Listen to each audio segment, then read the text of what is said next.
મોટા સમાચાર સાબરકાંઠાથી જ્યાં હત્યાના કેસમાં 2 આરોપીને સંભળાવાઈ છે ફાંસીની સજા। હિંમતનગર સેશન્સ કોર્ટનો ફાંસીની સજાનો ચુકાદો જાહેર કરાયો છે। 2023માં થયેલી હત્યા કેસમાં કોર્ટે ચુકાદો જાહેર કર્યો છે। 3 આરોપી પૈકી 2ને ફાંસી અને 1 આરોપીને 7 વર્ષની જેલની સજા ફટકારાઈ છે। ઇલોલમાં સલૂનમાં આરોપીઓએ ઘાતકી હુમલો કરી હત્યાને અંજામ આપ્યો હતો। હત્યા બાદ પુરાવા નષ્ટ કરવાનો પણ આરોપીઓએ પ્રયત્ન કર્યો હતો।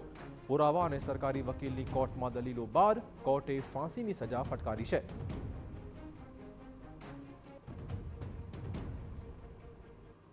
મૃતક અકબર સાની નામનો વ્યક્તિ જે અહીંયા પેરિસ હેર કટિંગ સલૂનની દુકાન ચલાવતો હતો, તેણે પોતાની દુકાન એની સાથે જ રાખેલા એના કારીગરોને 1.5 લાખ રૂપિયામાં વેચાણ આપેલી હતી। એ પૈસા એ આપતા નહોતા અને એ પૈસાની ઉઘરાણી વારંવાર કરતા આ લોકોએ વેલ પ્લાનેટ કરી અકબરને ત્યાંથી પૈસા લેવા બોલાવેલ અને પૈસા માટે અકબર જ્યારે અહીંયા આવ્યો ત્યારે એની સાથે તારીક નામના એના મિત્રને પણ લાવેલો અને ત્યારબાદ આ લોકો યોજના મુજબ તારીખને રૂમ પર રાખેલા અને અકબરને પૈસા આપવાનું કહી અને દુકાન ઉપર લઈ ગયેલા અને ત્યાં અકબરની અત્યંત ક્રૂર અને ઘાતકી રીતે હત્યા કરવામાં આવેલી।